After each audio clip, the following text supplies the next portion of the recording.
अस्सलाम वालेकुम। चलिए मैंने रिकॉर्डिंग स्टार्ट कर दी है, सही है। और अब हम ना क्लास को ज़रा स्टार्ट करते हैं। अच्छा जी, पिछला चैप्टर जो था ना वो हमारा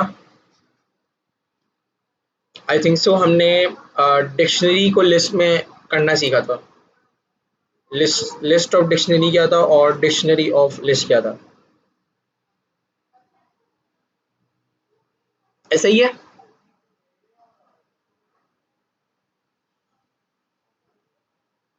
ये तो नहीं, how to get information out of a list within a dictionary.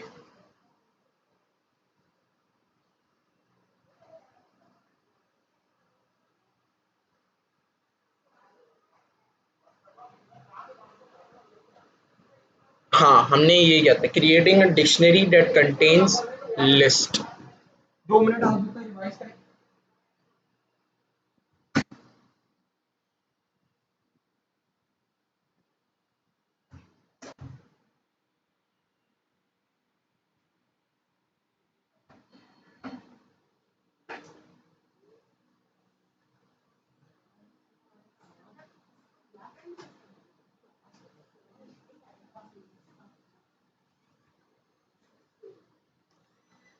अच्छा चलें। अच्छा, इससे पिछली क्लास में हमने ना डिक्शनरी को creating a dictionary that contains a list सीखा था। इसमें क्या था कि हम डिक्शनरी बना रहे थे और उसके अंदर हम लिस्ट को डिफाइन कर रहे थे। हमने लिस्ट ऑफ डिक्शनरी सीखा और डिक्शनरी ऑफ लिस्ट सीखा। अच्छा, कोई मुझे बता सकता है लिस्ट ऑफ डिक्शनरी का क्या यूज केस था?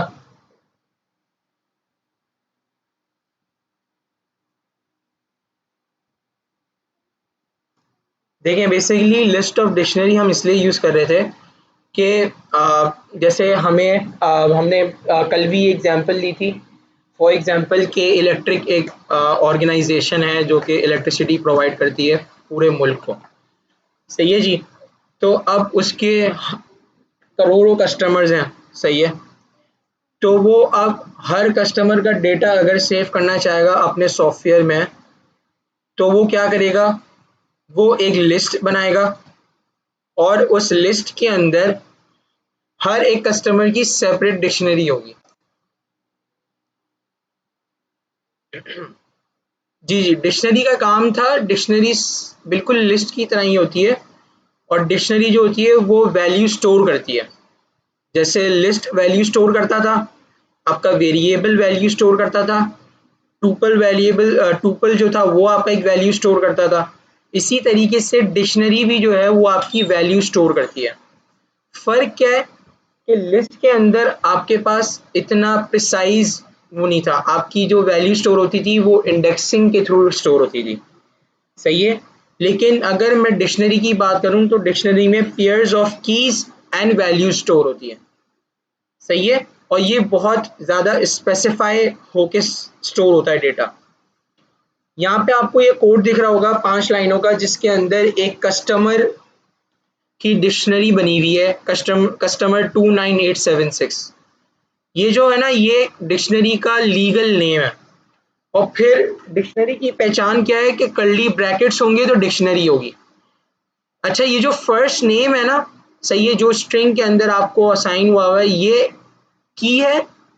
और कोलन के बाद जो वैल्यू दी हुई है डेविड, वो आपकी वैल्यू है। इस वजह से हम कहते हैं कि dictionary pair of keys and values होती है, सही है। इसका अगर यूज केस कोई पूछे तो आप ये कह सकते हैं कि भाई अगर हमें स्पेसिफाई करके डेटा स्टोर करना हो या कोई भी यूज केस, मेनली तो इसी के लिए होता है कि हमें अगर कोई भी स्पेसिफिकल किसी उसका डेटा स्टोर करना हो तो हम इसको स्टोर करते हैं, सही है। अच्छा, कोई मुझे ये बता सकता है कि लिस्ट और डिक्शनरी में क्या सिमिलैरिटी है? Very good. अच्छा, असद भाई ने जवाब दे दिया। लिस्ट और डिक्शनरी जो है दोनों में एक सिमिलैरिटी ये है कि कॉमा सेपरेटेड वैल्यूज हैं, सही है। एक लिस्ट में भी और एक डिक्शनरी में, दोनों में ये सिमिलैरिटी है कि दोनों की कॉमा सेपरेटेड वैल्यूज होती हैं, सही है। चलो, अच्छा, अब मुझे पिछली क्लास का वो कुछ थोड़ा बहुत मैंने ओवरव्यू दे दिया है।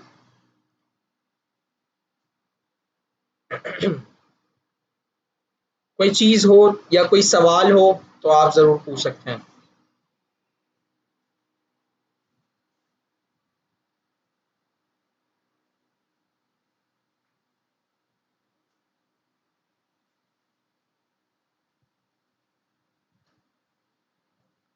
हम उसको ज़रूर कर लेते हैं, लेकिन हमारे पास है ना अभी जो आगे चीज़ें हैं ना, अब उसको हमें है ना वो करनी है, कंप्लीट करना है, क्योंकि जाहिर सी बात है अभी बहुत ज़्यादा भी हम पीछे जाते जा रहे हैं ना। मतलब जितना मैं कह रहा हूँ कि क्योंकि आई थिंक सो 1.5 महीना है कि जिसमें हमें कंप्लीट करना है हमें। 5 हफ्ते हो गए आई थिंक।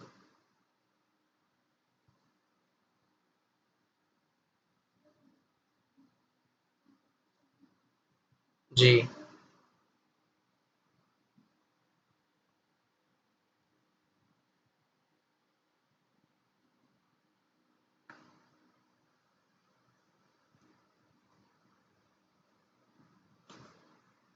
हाँ, मैं भूल गया हूँ, मैं उसको ज़रूर कोड को डाल दूँगा। मुझे याद नहीं रहा था ना कल वो, बस मसला ये था। अच्छा भाई, अपना ज़रा काम खोल लेते हैं और हम यहाँ पे क्लास 6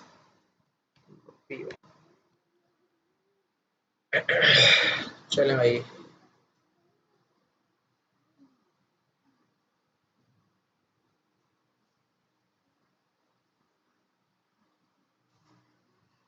अच्छा चलें, जब तक ये यहाँ पे लोड हो रहा है, क्योंकि पीछे है ना कब से मैं लैपटॉप का रात से चल रहा है, तो इस वजह से ये जब तक वो चलें कोई मसला नहीं, जब तक ये खुलता है तब तक हम कर लेंगे।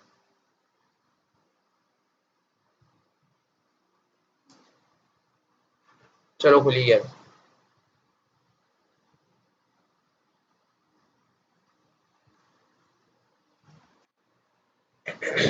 सही है भाई।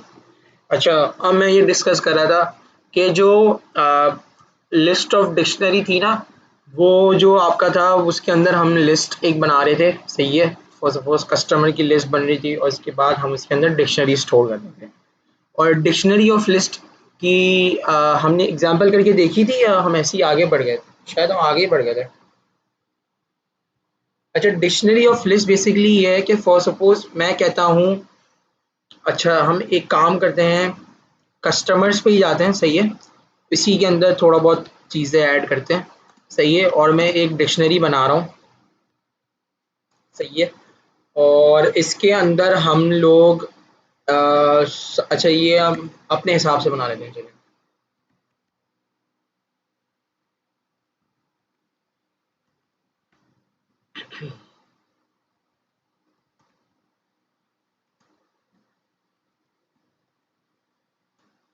और मैं यहाँ लिख देता हूँ अपना नाम, सही है।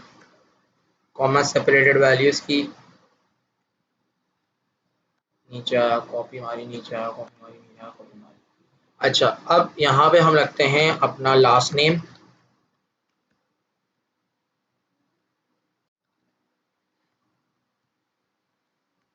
सही है। और इधर हम अपना रखते हैं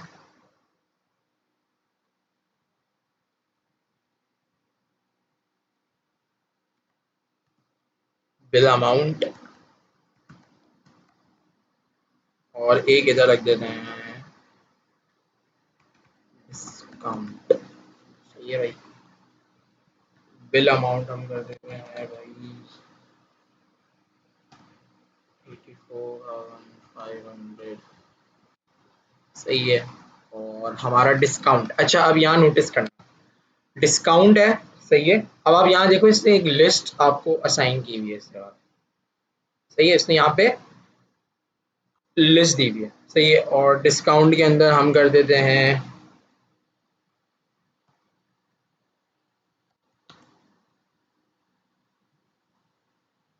सब्सिडी, ये होता है। और सब्सिडी गवर्नमेंट रिलीफ ही होता है ना। बाकी वो होता है ना, डिस्काउंट्स देते हैं यार आपके उस पे, जैसे कि फैमिली और इसकी डिस्काउंट होता है, फैमिली डिस्काउंट्स लिख देते हैं, चलें। फैमिली डिस्काउंट्स भी होते हैं आपके, सही है। चलो, ये दो तरह के हमारे पास डिस्काउंट्स हैं, सही है। अब इसका और इसका सिंटेक्स देखो, हमने एक डिक्शनरी की हमने रखी है डिस्काउंट, और उसके अंदर हमने एक वैल्यू के अंदर एक लिस्ट पास कर दिया। इसको कहते हैं डिक्शनरी ऑफ लिस्ट, सही है। एक डिक्शनरी है, सही सी बात है। और उसके अंदर हमारी की वैल्यू के अंदर हमने लिस्ट पास कर दिया। सही है। अच्छा, अब ये बात समझ आ रही है कि मैं क्या कर रहा हूँ, कैसे पास होती है।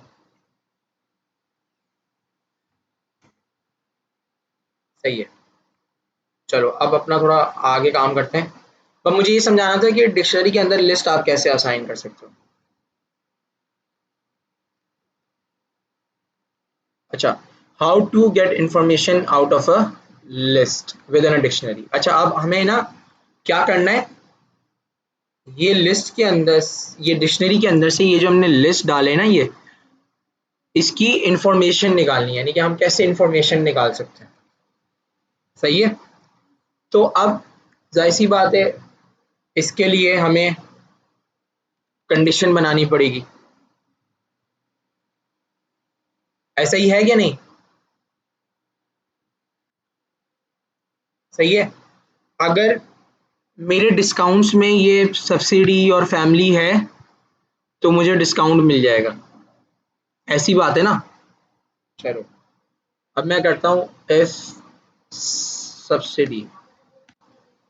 अच्छा, अब मैं ना आपको इफ, हमने जो इफ एल्स सीखी थी उसका एक शॉर्टर तरीका बताता हूँ, यानी कि इसका कोड आपका शॉर्ट हो जाता है। हम इफ और एल्स कैसे लिखते थे हम,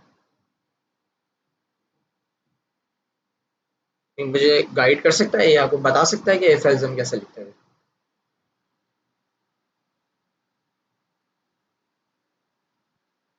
हाँ, जैसे फॉर सपोज वेट एज का कर लो। सही है।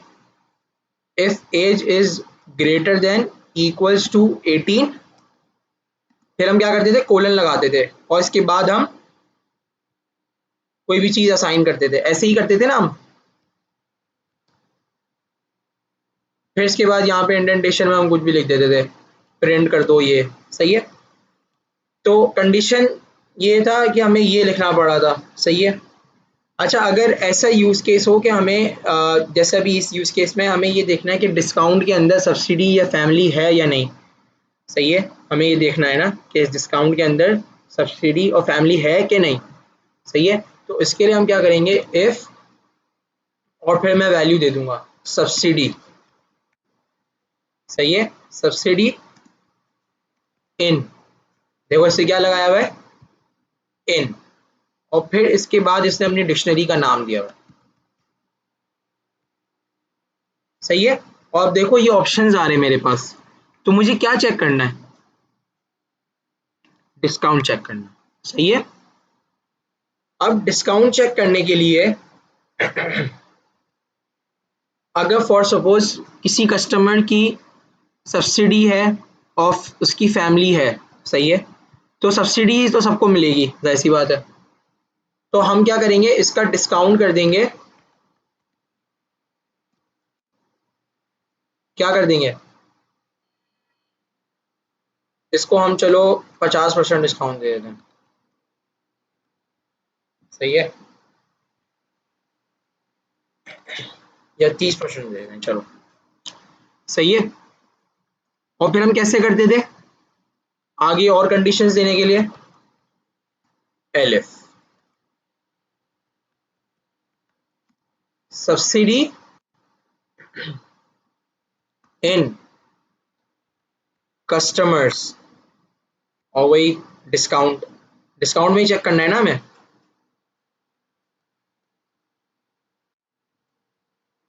कोलन,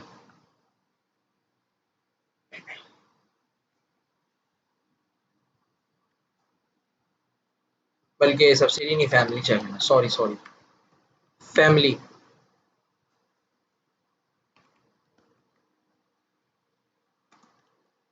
अगर किसी की फैमिली है तो उसको भाई 20% डिस्काउंट दे दो। सही है। और फिर आखिर में ये प्रिंट करवा दो,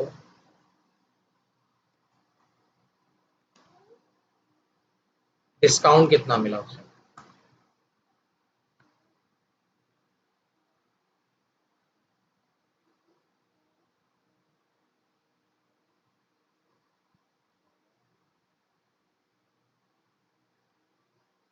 सही है।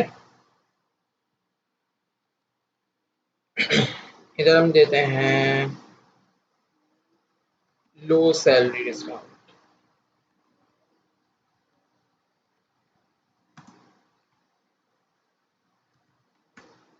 सही है। अच्छा, अब इस यूज केस में देखो, कस्टमर की सब्सिडी वाली चीज मिल रही है लेकिन लो सैलरी वाली चीज नहीं मिल रही। अच्छा, अब देखो, मुझे सिर्फ ये बताना था कि how can we target a list within a dictionary. हम कैसे टारगेट कर सकते हैं? तो हम टारगेट ऐसे करेंगे कि हमने जो वैल्यू दी है या हमें जो वैल्यू चेक करनी है, हमने उसको स्ट्रिंग पास किया इफ में। सही है, ऐसी बात है, कंडीशनिंग है, इसको हमें चेक करना है कि या वो प्रेजेंट है या नहीं। तो ऐसी बात है, यहाँ पे कंडीशन अप्लाई होगी।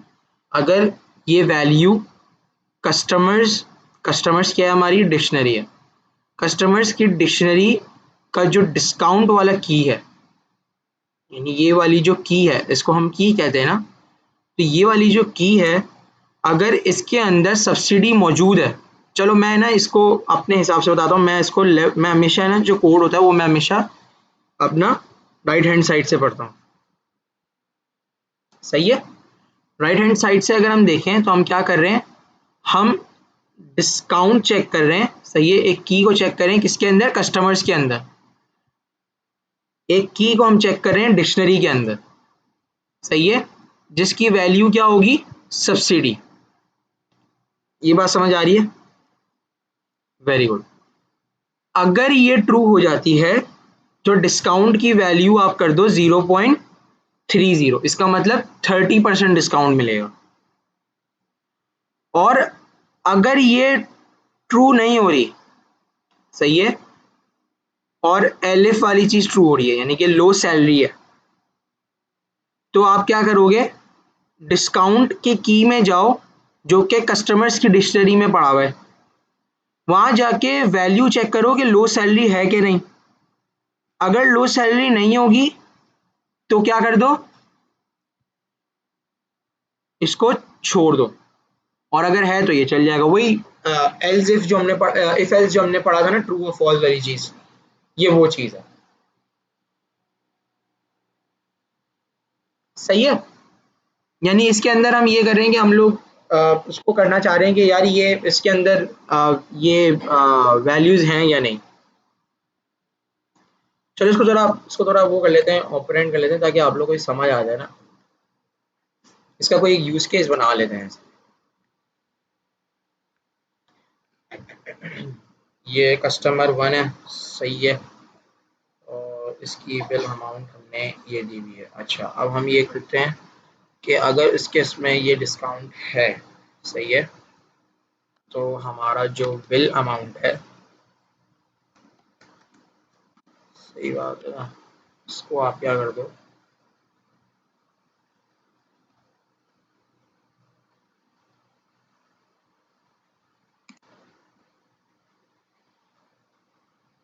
अच्छा मुझे इसको टारगेट करना है, ये कैसे टारगेट करूंगा, मुझे कोई बता सकता है? हाँ, मुझे ये बिल अमाउंट को टारगेट करना है। मैं डायरेक्ट ये लिख दूं कि बिल अमाउंट आ जाएगा इससे? ये तो कुछ एरर दे रहा है, वार्निंग दे रहा है ये तो। ये क्या कह रहा है, bill amount is not defined. ऐसे तो हम कॉल नहीं करते थे, हम कैसे कॉल करते थे?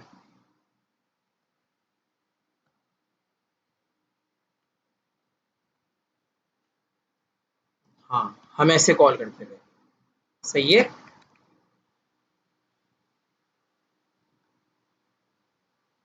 अच्छा, अब ये जो बिल अमाउंट है ना, इसको थोड़ा हम वो कर लेते हैं, ऐसे कर लेते हैं, सही है, और आखिर में हम प्रिंट करा देते हैं बिल अमाउंट।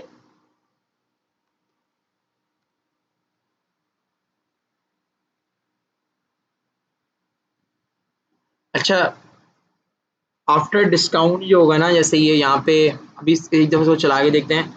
अभी ये वो, अभी सिर्फ डिस्काउंट आएगा कि डिस्काउंट कितना मिला है। सही है, ये क्या एरर आ रहे हैं, ये बताएगा कोई?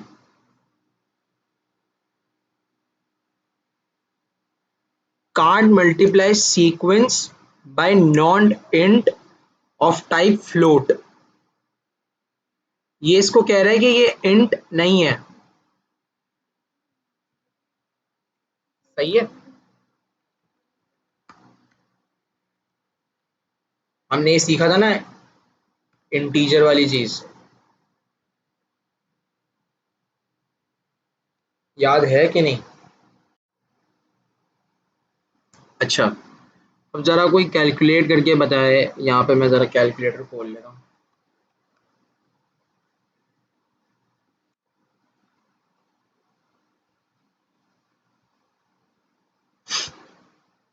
अच्छा, हमारा बिल था, 2 मिनट यार, ये कंप्यूटर बहुत ज़्यादा स्लो चल रहा है आज।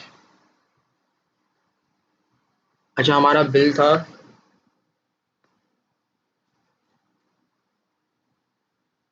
84,500 का, और इसके ऊपर इसको डिस्काउंट मिला 30% का। सही है, और डिवाइड बाय 100, तो हमारे पास क्या आ रहा है? 23,3500 का इसको डिस्काउंट, 25,350, 350, 25,350 का इसको डिस्काउंट मिला। अच्छा, लेकिन अभी ये डिस्काउंट प्रिंट है, मैं चाह रहा हूँ कि डिस्काउंट के बाद जो बिल अमाउंट बन रहा है ना, वो प्रिंट हो। तो मैं इसको क्या कर दूंगा, डिस्काउंट, इसको मैं डिस्काउंट कर दूंगा यहाँ। सही है, और नीचे जाके बिल अमाउंट में से जो एक्चुअल वो है, क्या है एक्चुअल जो बिल अमाउंट है, कस्टमर 1, और टारगेट क्या मैंने, बिल अमाउंट, और फिर इसके बाद मैंने क्या, माइनस डिस्काउंट। तो अब मेरे पास क्या आना चाहिए, जो एक्चुअल बिल बना है आफ्टर डिस्काउंट। तो एक्चुअल बिल मेरा बन गया 59,150। अगर हम इसको 84,500 को, सॉरी 84,500 को माइनस कर दें 25,350 से, तो हमारे पास बिल अमाउंट बनी है 59,150। यूज केस समझ आया? इसमें कोई प्रॉब्लम है किसी को, या कोई सवाल ऐसा कि जो तंग कर रहा हो आप लोगों को? हाँ देखो, ये मैं उससे भी कर सकता था, वो जो इफ वाली जो कंडीशन थी, जैसे हम बनाते थे इफ और एल्स इफ और वाली जो थी, लेकिन इसके अंदर इन जो है ना, इन, ये एक पाइथन का कीवर्ड है जिससे हमें खुद पता चल रहा है इन से मैं क्या बोल रहा हूँ। देखो, मैं एक सेंटेंस बोल रहा हूँ, आपको पता चल जाए, आप मुझे उर्दू में ट्रांसलेट करके बताना है कि मैं क्या बोल रहा हूँ। सही है,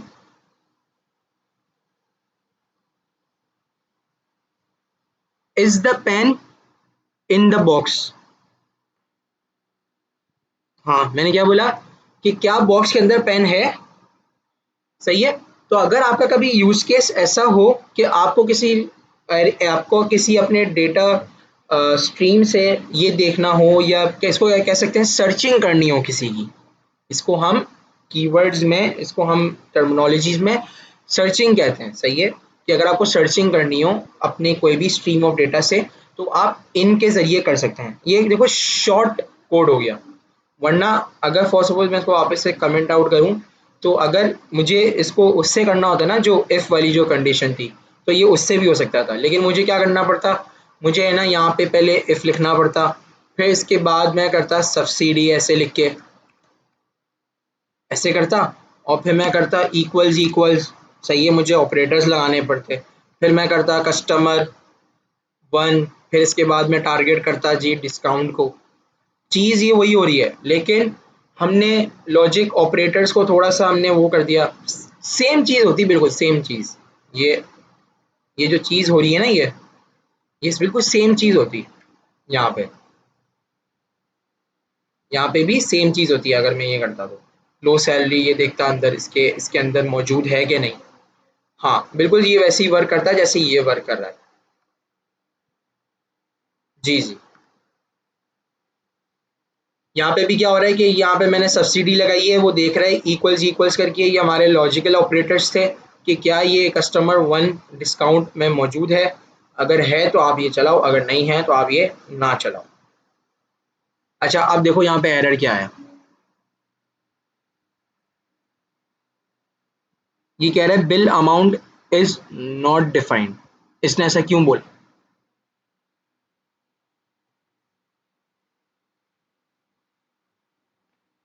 कोई बता सकता है?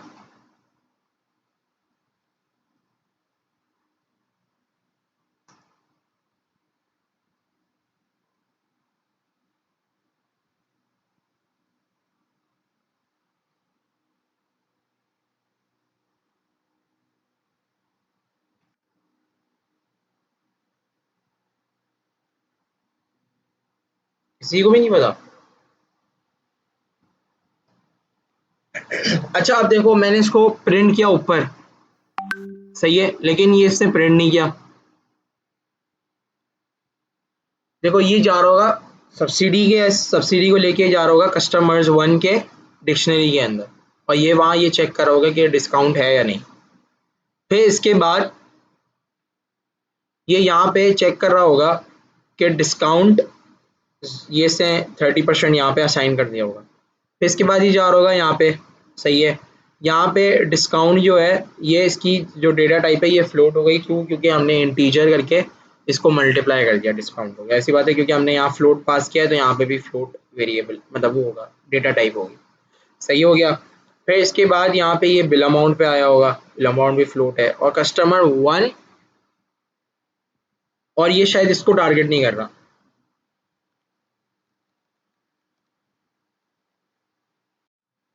सही है।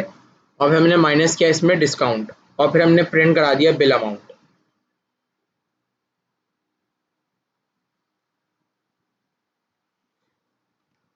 2 मिनट, आई थिंक इसको टारगेट करना चाहिए वैसे।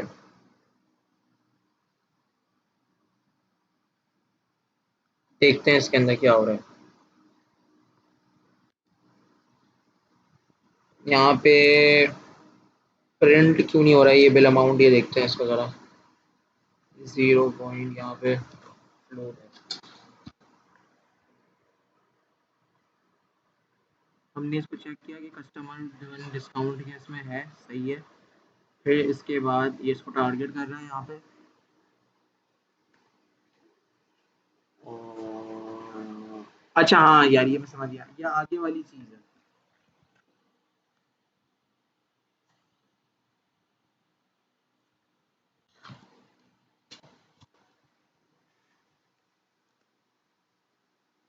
हाँ अच्छा ये भी आगे आएगी ये चीज़, ये इसलिए टारगेट नहीं कर रहा था क्योंकि है ना ये जो होती है, ये आगे जो है ना, ये जो चीज़ है,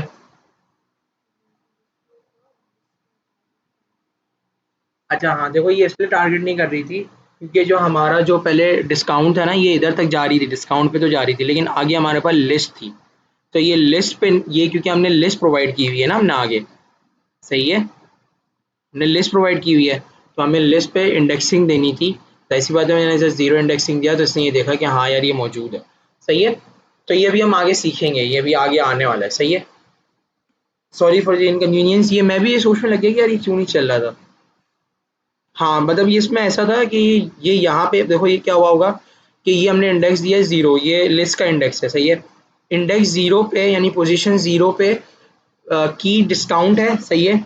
इंडेक्सिंग 0 पे जो की है वो डिस्काउंट की है, और डिक्शनरी हमारे पास कस्टमर वन है, सही है। कस्टमर वन डिक्शनरी के अंदर एक की है डिस्काउंट, उसके अंदर एक इंडेक्सिंग है 0, उधर जाके चेक कर लो कि भाई सब्सिडी है या नहीं, और ये यूज केस सही हो गया तो इसने ये डिस्काउंट आपका लगा दिया, सही है। देखो सेम ही काम हो रहा था जैसे उसका काम हो रहा है ना जो उसका, लेकिन इधर एक चीज हमें यानी बड़ी लिखनी पड़ रही है ना हमें, और इधर हमें क्या, हमें कुछ भी नहीं बताना था, हमें सिर्फ डिस्काउंट बताना था। इन इनके ऑपरेटर ने हमारा कितना, इनके कीवर्ड ने हमारा कितना काम आसान कर दिया, और मतलब लाइन आपकी कम हो गई ना, आपको आराम से उस पर करना पड़ गया, मतलब इतना आपको कोई वो नहीं था। ठीक है, अब हम चलते हैं अपने आगे।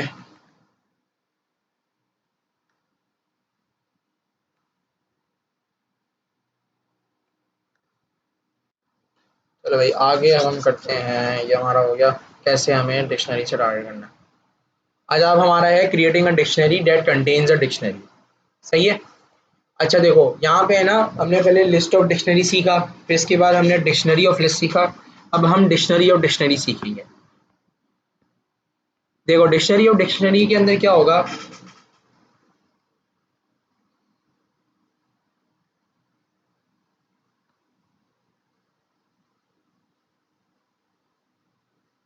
कौन सा चैप्टर था, 39 था ना। देखो डिक्शनरी ऑफ डिक्शनरी में क्या होगा कि डिक्शनरी ऑफ डिक्शनरी जो है उसके अंदर पहले से एक डिक्शनरी होगी, सही है, और इसके अंदर हम एक और डिक्शनरी स्टोर कर रहे होंगे। समझ आ रही है मेरी बात। एक ये डिक्शनरी है,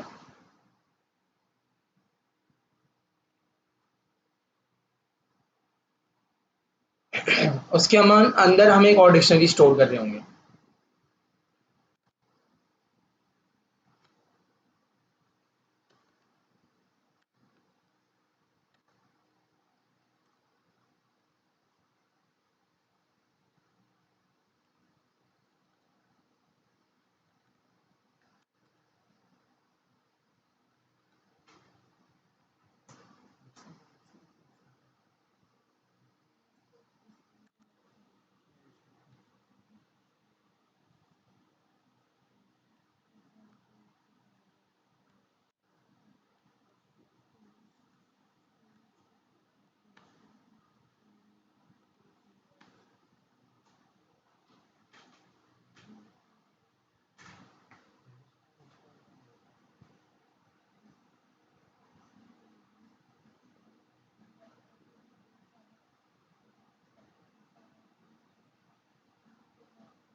अच्छा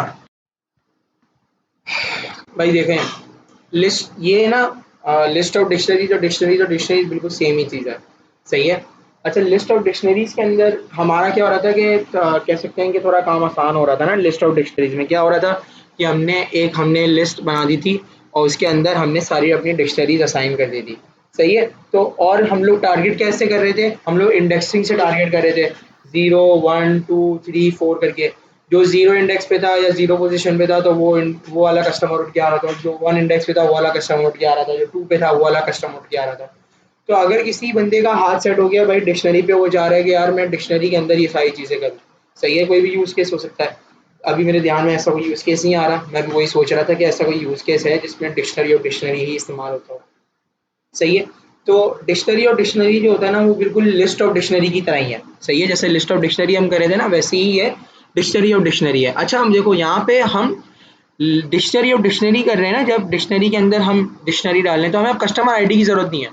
जैसी बात है, हमने ये पढ़ा था कि जो डिक्शनरी होती है उसके अंदर पेयर ऑफ की वैल्यूज होती हैं, तो यहाँ देखो यहाँ पे पेयर ऑफ की वैल्यूज नहीं है ना, तो हम क्या करेंगे, हम अब हमें कस्टमर आईडी की ज़रूरत नहीं है।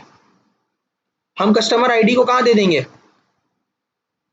पेयर ऑफ की वैल्यूज में, क्योंकि जाहिर सी बात है हमने डिक्शनरी और डिक्शनरी बना दिया अब। सही है, मेरी बात समझ आ रही है।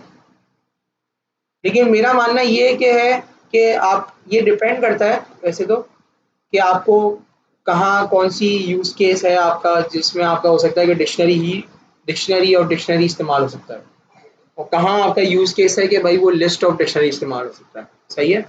वो यूज़ केस आपके आते रहते हैं, जैसे आप काम करेंगे ना आपको पता चल जाएगा कि यार इसमें ये इस्तेमाल करनी है और इसमें ये इस्तेमाल करनी है। अच्छा देखो अब यहाँ पे ये कस्टमर्स हैं, देखो अब मैंने ना ये पेयर ऑफ की वैल्यूज दे दी, यानी ये जीरो की है और ये पूरी डिक्शनरी आ रही है, ये इसकी वैल्यू है। वन की है, ये पूरी डिक्शनरी आ रही है, ये इसकी वैल्यू है। थ्री की है, ये पूरी डिक्शनरी आ रही है, इसकी वैल्यू है। अब मुझे अगर इसको टारगेट करना है ना, मैं इसको कैसे टारगेट करूंगा, हम टारगेट कैसे करते थे कोई बता सकता है। मैंने क्या दिया, कस्टमर्स दिया, इंडेक्सिंग दी, जीरो दिया। हमें बस जीरो पे क्या उठ के आ जाना चाहिए, एक पूरी डिक्शनरी उठ के आ जानी चाहिए। ऐसा ही है देखो, जॉन वाली चीज पूरी आ गई, first name John, last name, then address 301 abroad abroad road, सही है, ये पूरा उठ के आ गया मेरे पास डिक्शनरी, सही है। अच्छा अगर मैं चाह रहा हूँ कि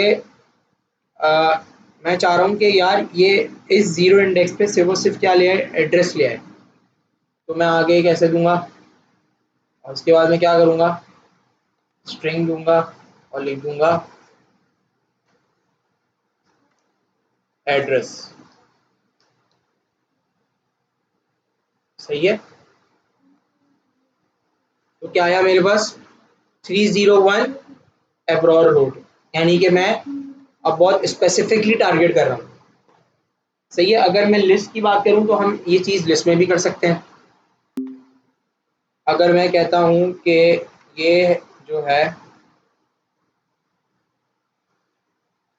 मैं इसको यहाँ पे कॉपी करता हूँ, लेकिन इसको अब हम यहाँ पे लिस्ट बना देते हैं ऊपर। सही है, लिस्ट ऑफ डिक्शनरीज जो हम कर रहे हैं, ये इसको हमने लिस्ट ऑफ डिक्शनरीज बना दिया।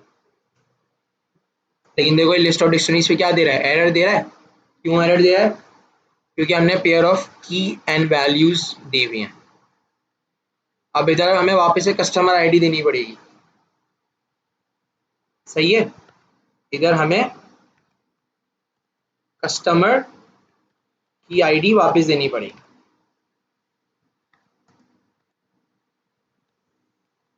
बल्कि इसको नंबर भी, इसको नंबर देंगे, बल्कि ये होगा 3 क्योंकि ये लास्ट है। सही है, और कॉमा।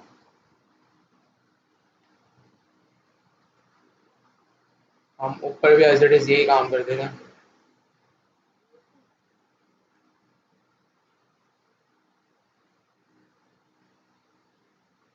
और इधर भी हम, सही है, इसको 0 कर देते हैं, इसको 1 कर देते हैं, इसको 2 कर देते हैं। अच्छा, अब इसको अगर मुझे टारगेट करना हो, इसको ऊपर ले जाते हैं क्योंकि ये इसका नाम, और हम यहाँ पे प्रिंट कैसे करेंगे, अगर मुझे यहाँ पे भी एड्रेस को सिर्फ टारगेट करना है, तो एड्रेस को कैसे टारगेट करूँगा, मैं दूंगा यहाँ पे कस्टमर्स 0, और आगे लगा के क्या लिखूंगा, एड्रेस। देखो 2 दफ़ा आ गया। चलो कोई और एड्रेस टारगेट करते हैं, 1 करते हैं। 1 पे हमारे पास जो है वो है कस्टमर आईडी, 1 पे है PO बॉक्स 1145। चलो अब जरा इसको चलाते हैं, देख लो ये जो पहली वाली जो एड्रेस आ रही है वो किससे आ रही है, डिक्शनरी से, डिक्शनरी और डिक्शनरी।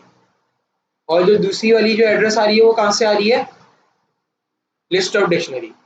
लेकिन ये आपके ऊपर है, आपका यूज केस क्या है, आपके पास क्या कंडीशन है, आपको कैसे इस्तेमाल करना है, आपको जो आसान लग रहा है आप कर सकते।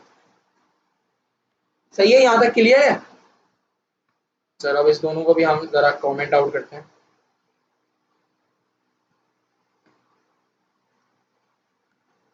और आगे की तरफ चलते हैं हम।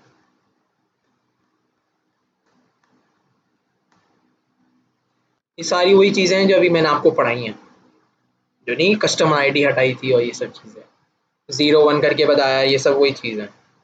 सही है, और ये टारगेट कैसे करना है ये भी मैंने आपको बता दिया। सही है।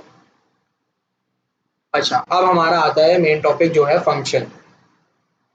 अच्छा देखो, फंक्शन जो है ना वो कह लो कि एक ब्लॉक ऑफ कोड है। सही है, जो कि पाइथन आपको पाइथन ने आपको दिया हुआ है। सही है, जो कि आप इसको ऐसे समझ लो कि अगर आपके कोड में फॉर सपोज एक चीज़ है, एक कोड है आपका, सेट ऑफ कोड, जैसे कि आप एडिशन करा रहे हो।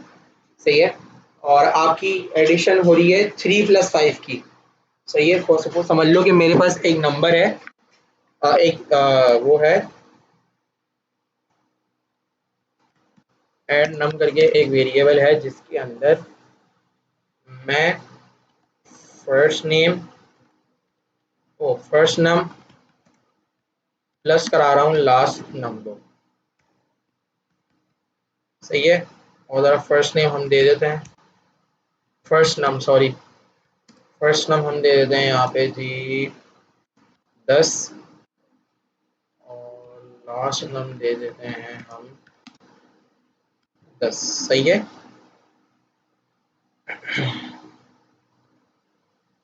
सही हो गया। अच्छा अब देखो मैं ना ये काम कराना चाह रहा हूँ, इसको जरा प्रिंट भी करा दो।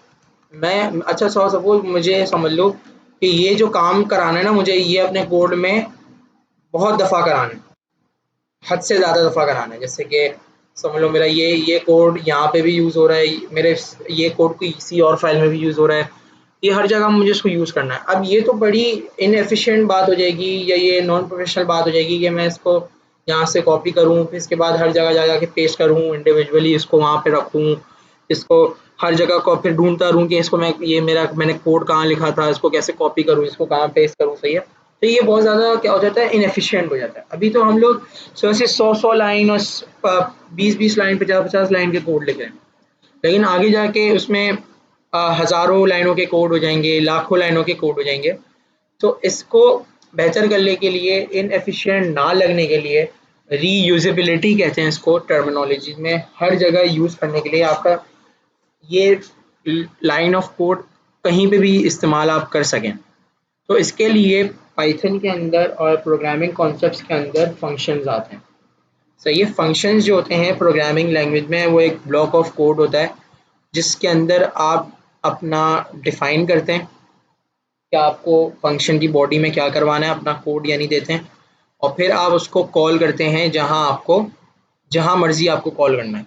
और जो कॉल करने की लाइन है ना, वो सिर्फ एक लाइन है, एक लाइन का कोड है, कॉल करना सिर्फ एक लाइन का कोड है। तो आप खुद बताओ, मैं हर जगह ये 4-4 लाइनों का कोड लिखूं, इससे अच्छा मैं एक लाइन लिखूं, तो मेरे कंप्यूटर की प्रोसेसिंग पावर भी ज़्यादा रहेगी और कोड भी आपका जल्दी एग्जीक्यूट होगा। सही है, फंक्शन आपका जल्दी एग्जीक्यूट होगा। अब फंक्शन लिखने का तरीका क्या है, देखो फंक्शन लिखने का तरीका है, कीवर्ड इसका है DEF यानी डेफिनेशन। डेफिनेशन के बाद आप फंक्शन का नाम लिखते हो। सही है, फंक्शन का नाम मैं लिख देता हूँ ऐड। फंक्शन का नाम कोई भी लीगल नेम हो सकता है जो हमने वेरिएबल्स के लिए पढ़े थे, कोई भी लीगल नेम जो हमने वेरिएबल्स के लिए पढ़े थे। सही है, क्या बोल रहा हूँ मैं, कोई भी लीगल नेम जो हमने वेरिएबल्स के लिए पढ़े थे। इसके अंदर मैं करता हूँ add equals first name plus last name. सही है, अब आप ये देखो, और मैं यहाँ प्रिंट भी करा देता हूँ ऐड। सही हो गया। अच्छा देखो ये कितना, ये हमने इसको डिफाइन कर दिया, ये हमारा ऐड डिफाइन हो गया, यानी हमारा फंक्शन डिफाइन हो गया। अब मुझे इसको कहीं पे भी कॉल करना है। सही है, मैं जाके इसको कहीं पे भी कॉल करूं, और कॉल करने का तरीका क्या है, फंक्शन का नाम लिखा मैंने और पैरेंथेसिस लगा दिए, और अब मैं इसको चलाऊंगा ना, देखो 2 दफ़ा 20 आ रहा है, 1 दफ़ा 20 इसका आ रहा है और 1 दफ़ा 20 इस चीज का आ रहा है। अब फॉर सपोज समझो कि मेरा ये जो है इतनी लाइनें, ये जो मैं इतना नीचे जा रहा हूँ ना, समझो मेरा ये इस जगह कोड ही कोड है, और अब मुझे 250 लाइन पे यहाँ पे मुझे जरूरत पड़ गई इसकी, फंक्शन को यानी फंक्शन को कॉल करने की, यानी किसी एडिशन की जरूरत पड़ गई, और मैंने इसको 230 लाइन के बाद मैंने इसको कॉल कराया यहाँ पे, 250 तो नहीं होगा ये, इसको मैंने यहाँ कॉल कराया, अब भी ये 20 आएगा। समझाने का मकसद और करने का मकसद ये है कि आपका लाइन ऑफ कोड कितना भी बड़ा हो, आपकी यहाँ हज़ारों लाइनें लिखी हों, और आप कहीं पे भी फंक्शन को कॉल करना चाह रहे हो, तो आपका एक लाइन का कोड है, वो क्या है, आप फंक्शन का नाम लिखें और पैरेंथेसिस लगा दें, तो आपका फंक्शन कॉल हो जाएगा। अच्छा फंक्शन का ये समझो, हम वहाँ पे जरा ऊपर जाते हैं,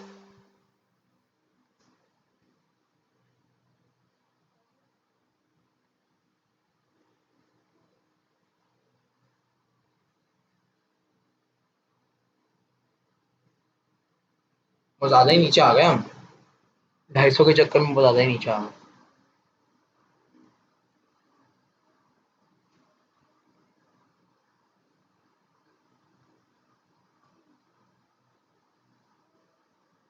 हाँ चलो, अच्छा फॉर सपोज मैं क्या समझा रहा था, हाँ कि आपको फंक्शन का जो है ना, कॉन्सेप्ट ये है कि ये जो चीज़ है ना, इस चीज़ को कहते हैं डेफिनेशन और इस चीज़ को कहते हैं कॉलिंग टू अ फंक्शन।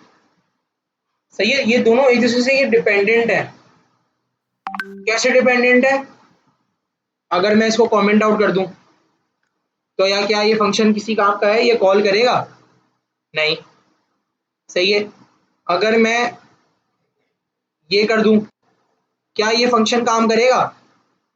नहीं। देखो सिर्फ एक दफा 20 आ रहा है जो कि ऊपर वाले का आ रहा है, इसको भी हम कमेंट आउट कर देते हैं यहाँ से। तो ये दोनों एक दूसरे के डिपेंडेंट है, डिफाइनिंग अ फंक्शन और कॉलिंग अ फंक्शन।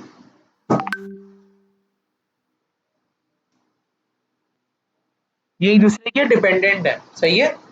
और अगर ये दोनों आपने नहीं दिए हुए तो फंक्शन का कोई फायदा ही नहीं है। सही है। अच्छा चलो, ये हो गया फंक्शन का हमारे पास। और सिंटेक्स तो देख लिया ना आप लोगों ने, सिंटेक्स क्या था? डी ई एफ, इसके बाद फंक्शन का नाम, पैरेंथेसिस, और फिर इसके बाद कोलन, और फिर जो भी आपको फंक्शन की बॉडी में आपको ऑपरेशन कराना है या कोई भी आपको अपना एल्गोरिथम लगाना है आप लगाओ। और लास्ट में जब भी आपको फंक्शन कॉल करना है तो कॉल कैसे करेंगे? फंक्शन का नाम लिख देंगे और पैरेंथेसिस लगाएंगे। सही है। अच्छा जी, अच्छा अब चैप्टर हमारा आ गया भाई पासिंग द इंफॉर्मेशन। अच्छा, पासिंग द इंफॉर्मेशन का मतलब कि फंक्शंस के अंदर हम इंफॉर्मेशन कैसे पास कर सकते हैं। अच्छा, अभी इंफॉर्मेशन कैसे पास हो रही है? मैंने यहाँ पे फर्स्ट नम दिया हुआ है और लास्ट नम दिया हुआ है, दोनों वेरिएबल्स असाइन किए हुए हैं, इनकी वैल्यूज असाइन की हुई हैं और इसके बाद बस मैं डायरेक्ट यहाँ पे प्लस करा रहा हूँ।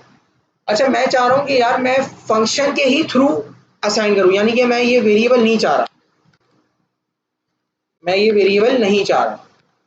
सही है, मैं चाह रहा हूँ कि मैं फंक्शन के थ्रू ही असाइन करूँ और फंक्शन के थ्रू ही वैल्यू पास करूँ। तो उसका तरीका पता है क्या है? ये जो एम्प्टी पैरेंथेसिस है ना, इसके अंदर हम कोई भी चीज़ डाल सकते हैं। जैसे कि यहाँ पे मैंने डाल दिया फर्स्ट नम,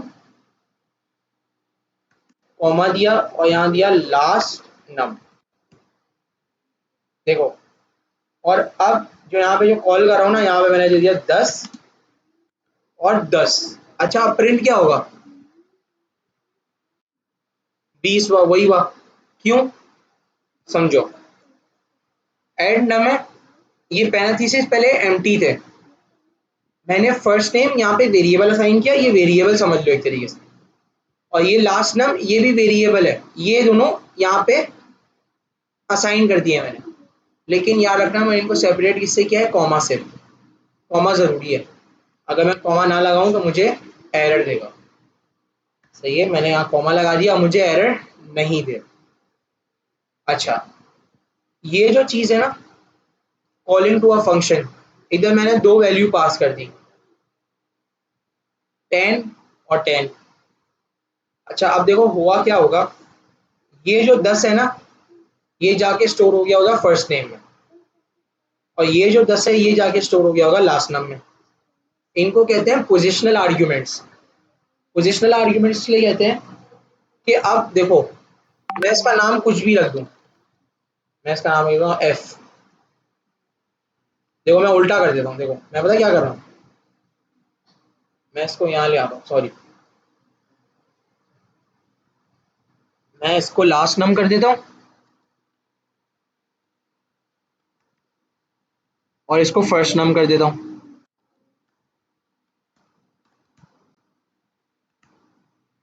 सही है, और दोनों की वैल्यूज अलग कर देता हूँ। अच्छा, ये चीज आपको तब समझ आएगी जब मैं माइनस करूंगा, तब आपको समझ आएगी। देखो यहाँ देखो, यहाँ पे मैंने पहले फर्स्ट नेम लिखा हुआ है और उसके बाद मैंने माइनस किया हुआ है लास्ट नेम। ऐसा है कि नहीं? आंसर क्या आना चाहिए इसका? ये क्या आ रहा है? -1 आ रहा है। ऐसा क्यों? अब बात समझो, आप लोगों को ये लगा होगा ना कि फर्स्ट नेम में 11 जा रहा होगा और लास्ट नेम में 10 जा रहा होगा, लेकिन समझाने का मकसद ये है मेरा कि ये जो 11 है ना ये भले लास्ट नम ही है, देखो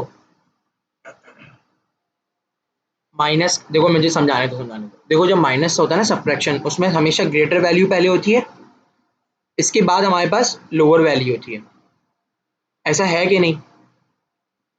देखो समझाने का मकसद ये है, मैं इसका नाम कुछ भी रख दूं, मैं इसका नाम लास्ट नम रख दूं, मैं इसका नाम सिर्फ और सिर्फ बी रख दूं, एक्स रख दूं, कुछ भी रख दूं, सही है, इससे मुझे कोई फर्क नहीं पड़ रहा। वैल्यूज मेरी कैसे स्टोर हो रही हैं? पोजीशन के वाइज, यानी कि अगर ये पहली पोजीशन पे है और ये पहली पोजीशन पे है, तो ये 11 की वैल्यू एक्स में स्टोर हो जाएगी, ये सेकंड पोजीशन पे है 10, 10 की वैल्यू फर्स्ट नंबर में जाके सेव हो जाएगी, सही है। और हमने यहाँ पे ना अगर इसको माइनस बनाना है तो हमें जाहिर सी बात है पहली जो बड़ी वैल्यू है वो देनी होती है, सही है। इस वजह से हमारा आंसर जो है वो आ रहा था माइनस में। अब आंसर हमारा जैसी बात है +1 में आएगा, सही है। तो कहने का मकसद ये था कि इधर ये वेरिएबल के नाम आप सिर्फ अपनी समझने के लिए रखते हो। अच्छा इस चीज को पता है क्या कहते हैं? ये जो यहाँ होता है ना इसको कहते हैं हम पैरामीटर, और इसको क्या कहते हैं? आर्ग्यूमेंट्स, सही है। ये आर्ग्यूमेंट्स कहलाते हैं, और ये जो ऊपर होते हैं ना ये पैरामीटर्स कहलाते हैं। आर्ग्यूमेंट क्यों? क्योंकि मैं यहाँ पे इसको आर्ग्यूमेंट पास कर रहा हूँ, मैं इसको एक अपनी चीज पास कर रहा हूँ, सही है। और पैरामीटर क्यों? क्योंकि ये वैल्यू एक्सेप्ट कर रहे हैं, सही है। चलो ये हो गई पासिंग द इंफॉर्मेशन, हो गई हमारे पास। और जी अब आते हैं इधर, passing information to them in a different way. अच्छा एक था हमारे पास पोजिशनल आर्ग्यूमेंट, ये जो चीज है ना, this is an example of positional argument. Positional क्यों? क्योंकि ये पोजीशन वाइज आर्ग्यूमेंट्स जा रहे हैं, सही है। हाँ इंडेक्सिंग वाली चीज, सही सही समझे, वेरी गुड। इस वजह से हम उसको पोजिशनल आर्ग्यूमेंट्स कहते हैं। अच्छा अब हमें करना था जी, क्या करना था, हाँ अब हमें करने हैं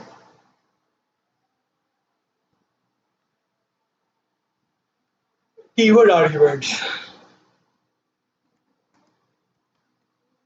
कीवर्ड आर्ग्यूमेंट्स के अंदर ये हो रहा होगा, जैसे ये मैंने इस पे ही उठा लेते हैं यहाँ पे ना,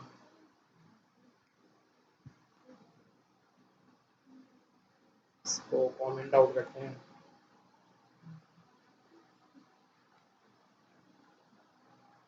सही है। और हमारा ऐड इसको उठाते हैं से, और इसको नीचे ले आते हैं इधर, सही। अच्छा अब मैं ये कह रहा था कीवर्ड आर्ग्यूमेंट के बारे में। अच्छा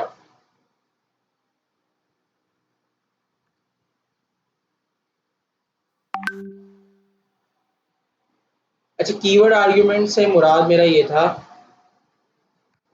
कि यहाँ पे मैं कर रहा हूँ, इनको सही कर देते फर्स्ट नेम के नाम।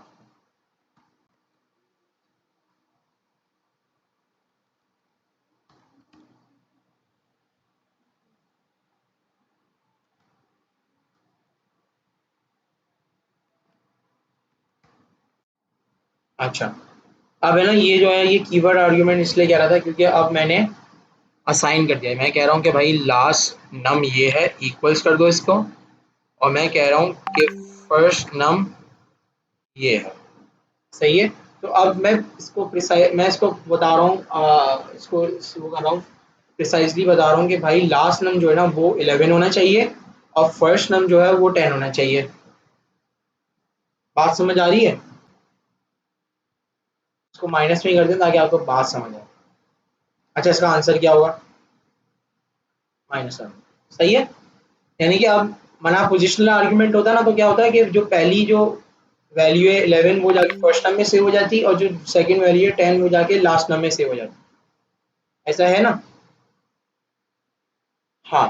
तो अब जो है ना हम क्या बता रहे हैं, हम इसको वैल्यू असाइन कर रहे हैं कि भाई लास्ट नम जो है ना वो जाके 11 ही होगी, यानी कि यहाँ पे अगर ये होगा ना ये 11 ही होगा, और ये जो वाली चीज़ है ये जाके 10 ही होगा। और मैं यहाँ पे फर्स्ट नम जो था वो 10 था, तो 10 माइनस 11 माइनस 1। इस चीज को कहते हैं हम कीवर्ड आर्ग्यूमेंट्स। क्या कहते हैं? Keyword arguments. कोई सवाल है?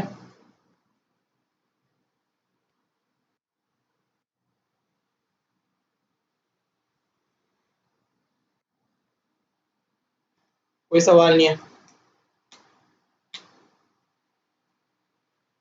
अच्छा, अब assigning default value to a parameter. सही सही है। चलो भाई,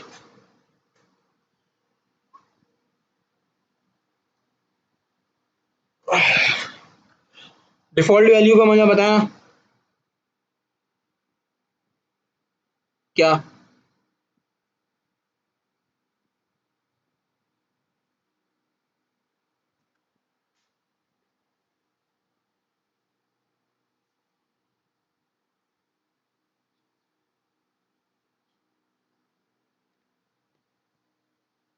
कोई आइडिया है?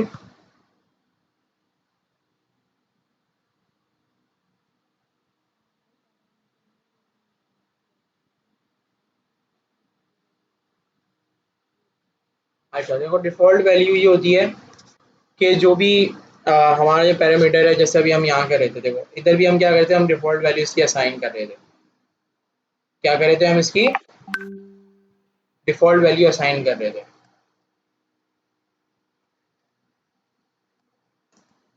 सही है। फॉर सपोज मैं बोलता हूँ यार यहाँ पे मैं कहता हूँ 9, इसके बाद ये। अच्छा मुझे बताओ, ये अब आंसर क्या आना चाहिए?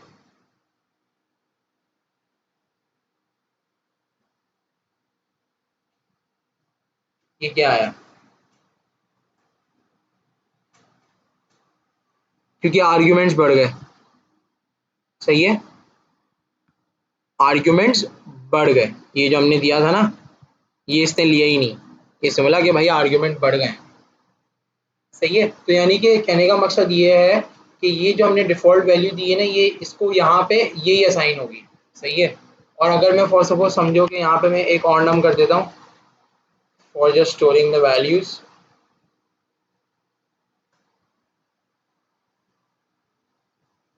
हाँ देखो, फर्स्ट नम में इसको देखो मल्टीपल वैल्यूज मिल रही हैं। अब एक 9 भी मिल रही है, ये भी टारगेट हो रही है, और एक 10 भी मिल रही है, ये भी टारगेट हो रही है।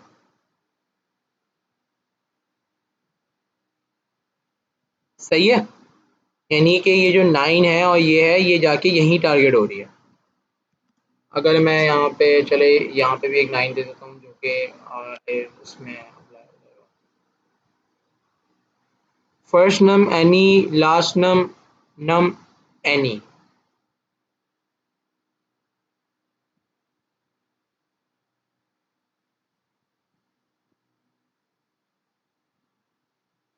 ये क्या कह रहा है?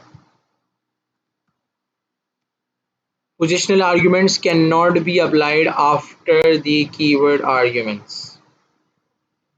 यहाँ ये देख रहे हो ये एरर क्या बता रहा है? कह रहा है कि फर्स्ट नम में मल्टीपल वैल्यूज आ रही हैं आर्ग्यूमेंट की। मल्टीपल वैल्यूज से मुराद यानी 9 भी आ रही है और फर्स्ट नम भी आ रही है इधर। सही है। यानी कि ये इसलिए होता है कि अगर हमें कोई भी डिफ़ॉल्ट वैल्यू असाइन करनी हो, जैसे कि यार ये यूज़ केस ऐसा होता है कि अगर जैसे कि फॉर सपोज एक वैल्यू है, जैसे कि है आपका जो है बिल है, बिल अमाउंट है। सही है, वो ऐसी बात है वो अपडेट होता है। सही है, वो अपडेट होता रहता है। आपका जो बिल अमाउंट है वो अपडेट होता है। और आपका फॉर सपोज कभी 10,000 का बिल बना, कभी आपका 2,000 का बिल बना, तो वो अपडेट होता है। सही है। तो उस अपडेट के लिए हम क्या करते हैं कि हम एक सेट कर लो कि इनिशियलाइज कर देते हैं। हम इनिशियलाइजेशन करते हैं ना, वो हम इनिशियलाइज कर देते हैं। तो ये इनिशियलाइज का जो मतलब होता है वो पहले से वैल्यू सेट हो गई। तो अगर ये इधर फर्स्ट नम में कुछ भी नहीं आ रहा ना, तो ये 10 चला जाएगा इधर खुद ब खुद। यानी वैल्यू अगर अपडेट नहीं होगी तो 10 चला जाएगा। यूज केस ये है।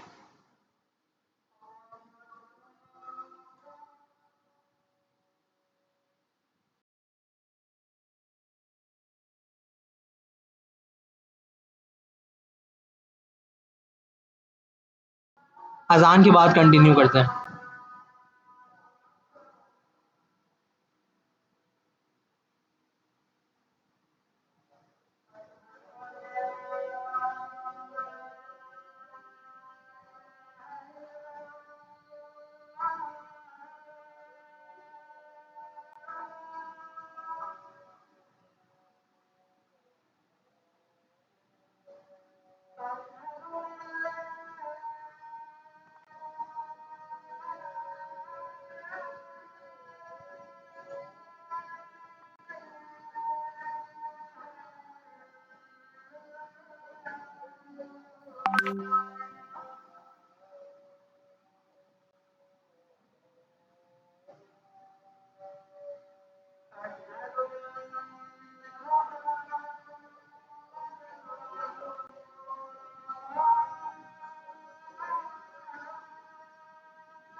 अच्छा यार, ये बस ये लास्ट टॉपिक करते हैं जिसका है पोजिशनल और कीवर्ड आर्ग्यूमेंट्स की मिक्सिंग।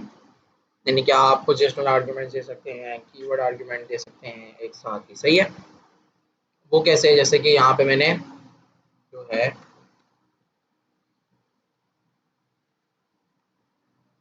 मैंने फर्स्ट नाम दिया।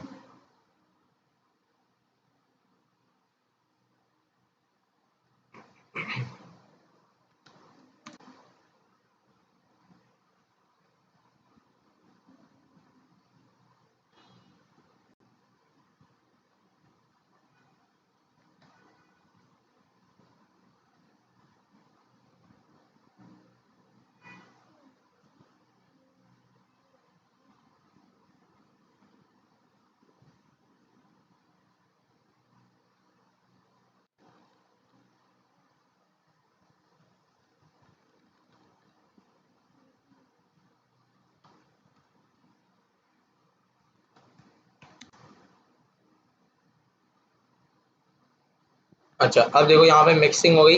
क्या मिक्सिंग हुई कि मैंने एक जो दिया था वो मैंने पोजिशनल आर्ग्यूमेंट दिया था, और एक मैंने पहले से ही डिफ़ॉल्ट वैल्यू असाइन कर दी थी फर्स्ट नेम की, तो वो जाके उधर उस पर इन टच हो गई, सही है। अगर फॉर सपोज यहाँ पे एक और नम होता थर्ड नम,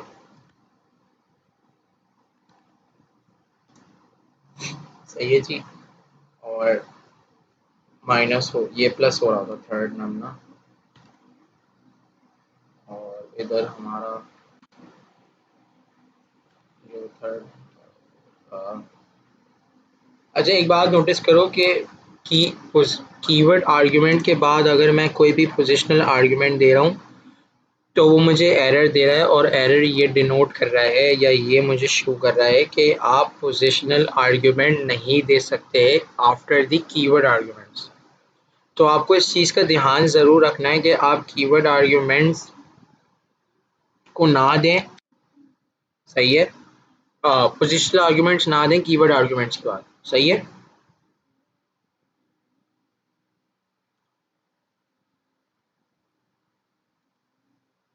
82 इसलिए हो गया क्योंकि फर्स्ट नम ये जो फर्स्ट नम है इधर 10 गया, 10 माइनस 18 जो कि हो जाएगा -8, और -8 प्लस 90 प्लस 18, सही है।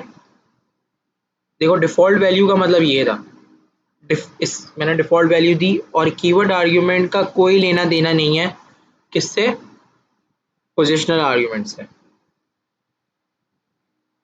सही है। यहाँ पे अगर फॉर सपोज मैं एक फोर्थ नम दे रहा हूँ,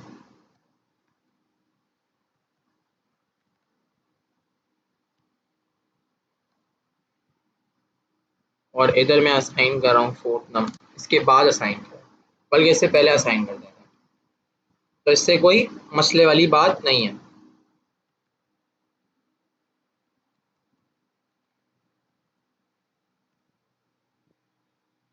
और इसको मैं आप डिवाइड करा रहा हूँ फोर्थ नम,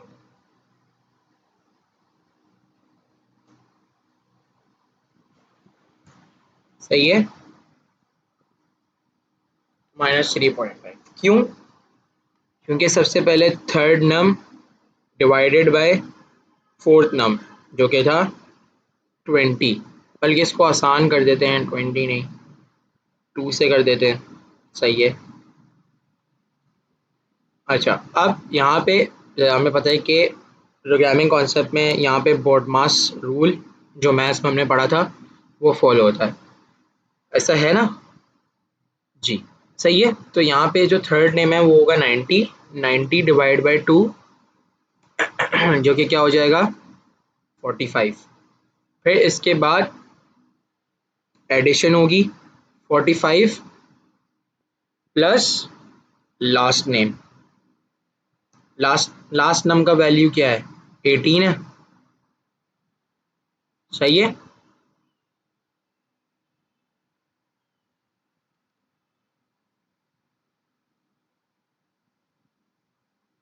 45 प्लस 10 क्या होता है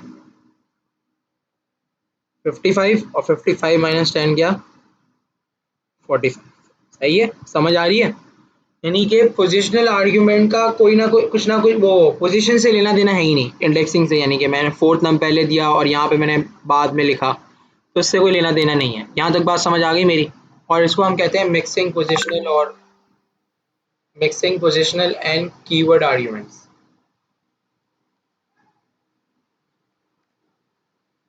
बस असाइनमेंट सबमिट कराते जाओ, जो असाइनमेंट देता जा रहा हूँ ना, तो आप लोग की अच्छी तैयारी हो जाएगी, सही है। आज की क्लास यहीं तक रखते हैं, सही है। आई होप आज की क्लास में जो भी फंक्शंस का थोड़ा बहुत पढ़ा है, और जो लिस्ट ऑफ डिक्शनरी और डिक्शनरी ऑफ लिस्ट में जो वो था वो समझ आ गया होगा, सही है। हाँ, नेक्स्ट क्लास होगी हमारे अगले सैटरडे 12 से, ठीक है जी। वीडियोस पे, हाँ ये वीडियोस जो है ना ये यूट्यूब पे मैं लाइन बाय लाइन डालता जा रहा हूँ। जी जी ज़रूर, जी जी। आप मैम एक काम करें कि आप है ना इसकी जितनी भी हम काम करते जा रहे हैं, और जो भी मैं आपको कोड भेजता जा रहा हूँ या जो भी असाइनमेंट्स भेजता जा रहा हूँ, तो आप उसको अपने एंड से करने की कोशिश करें। आपको थोड़ा बहुत पता चल जाएगा कि कैसे आपको लॉजिक बनानी है। असल तो हमें लॉजिक बनानी आनी चाहिए बस, ठीक है। वीडियो लंबी नहीं करते, क्लास को एंड, ये रिकॉर्डिंग एंड कर देते हैं, इसके बाद जो डिस्कस करना है कर लेते हैं। सही है जी।